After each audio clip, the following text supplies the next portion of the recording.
In the second part of the chapter, The Rise of Nationalism in Europe covers some important points. Those are: 1. The age of revolutions in 1830 to 1848. 2. The making of Germany, Italy and Britain. 3. Visualizing the nation. And the last topic, nationalism and imperialism. In the end of this video, you will get some of the important terms in this chapter with definition. So, let's begin the chapter. So dear students, let's continue the chapter, The Rise of Nationalism in Europe. In the previous class we have completed the topic liberalism and conservatism with the major points of the Treaty of Vienna. Now, let's discuss the topic the age of revolutions between 1830 to 1848. So, students, tell me, what is revolution? So ma'am, revolution refers to an action taken by a large group of people to try to change the government of a country, especially by violent action. Good. So, in this topic we will discuss how the different revolutions affected the people in Europe. So the first revolution took place in France in July 1830. This revolution came to be known as July Revolution. It sparked an uprising in Brussels, which led to Belgium breaking away from the United Kingdom of Netherlands. It led to the struggle of independence in Greece in 1821, including the Treaty of Constantinople of 1832. By this way Greece became an independent nation.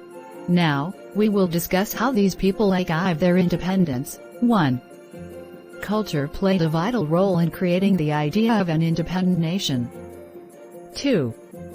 Art and poetry, stories and music helped, and it gave shape the nationalist feelings. 3. Romantic artists and poets criticized the glorification of reasoning and science. 4.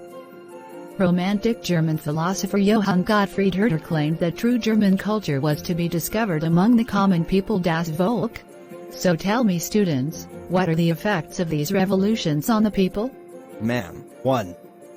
It led to the great economic hardship in Europe. 2. Population from rural areas migrated to the cities to live in overcrowded slums. 3. It led to the increase in population. 4. Food shortage and widespread employment in Paris.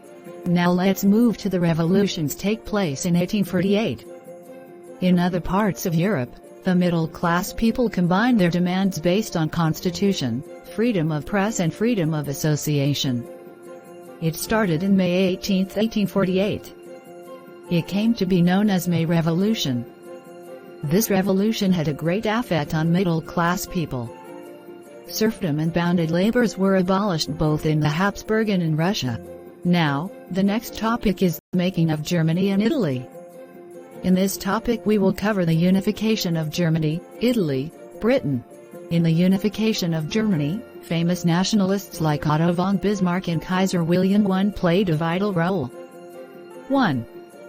In 1848, middle classes tried to unite the different regions of the German Confederation. 2. Prussia took the advantage of this movement and became the leader. 3. In 1871, German Empire headed by Kaiser William I and declared in the Hall of Mirrors in the Palace of Versailles. 4. The new German Empire focused on modernizing the currency, banking, legal and judicial systems. Now, about the unification of Italy. Many famous nationalists like Giuseppe Mazzini, Count Camillo di Cavour played a vital role in this unification. 1. Italy was divided into 7 states. 2. The center part of Italy was under the Pope. 3. Failure of revolutions prompted King Victor Emmanuel II, which helped to unify the Italian states. This movement was headed by Count Camillo di Cavour. 4. In 1861, Victor Emmanuel was declared as the King of United Italy and Rome was declared as the capital of Italy. Now, about the unification of Britain. 1. The British Isles was inhabited by ethnic English, Welsh, Scots or Irish. 2. The concept of nation-state, with England as the center, came in 1688 after the Parliament snatched power from monarchy. 3. In 1707, the Act of Union between England and Scotland resulted in the formation of United Kingdom of Great Britain. 4. In 1801, Ireland was forcibly incorporated into the United Kingdom after a failed Irish revolt. Now let's discuss the next topic, visualizing the nation. Artists in the 18th and 19th century found a way to personify the nation. The female figures become an allegory of the nation. In France, the female allegory was christened Marianne, and Germania become an allegory of the German nation. Now let's discuss the last topic of this chapter, nationalism and imperialism. Imperialism refers to a political system in which a rich and powerful country controls other countries, colonies, which are not as rich and powerful as itself.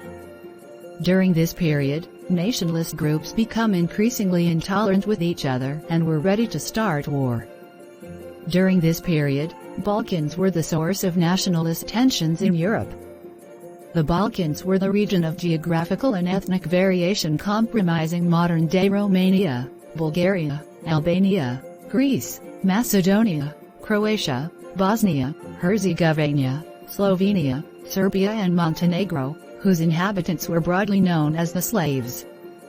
A large part of Balkans under the control of Ottoman Empire. The Balkan area became an area of intense conflict. Each power, Russia, Germany, England, Austria-Hungary, were keen on controlling the hold of other powers over the Balkans and extending its control over the area. This led to a series of wars in the regions and finally the First World War. So class, our chapter is over. On the next day we will start a new chapter. Thank you.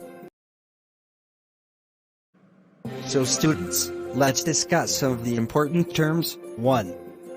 Serfdom, the system under which peasants were forced to live and work under feudal lords. 2. Absolutist, a government or a system of rule that has no restraints on the power exercised. 3.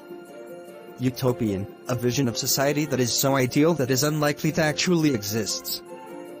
4. Ideology, system of ideas reflecting a particular social and political vision. 5. Plebiscite, a direct vote by which all the people of the region are asked to accept or reject a proposal. 6. Ethnic, it relates to common racial, tribal or cultural origin or background of a community identifies with or claims.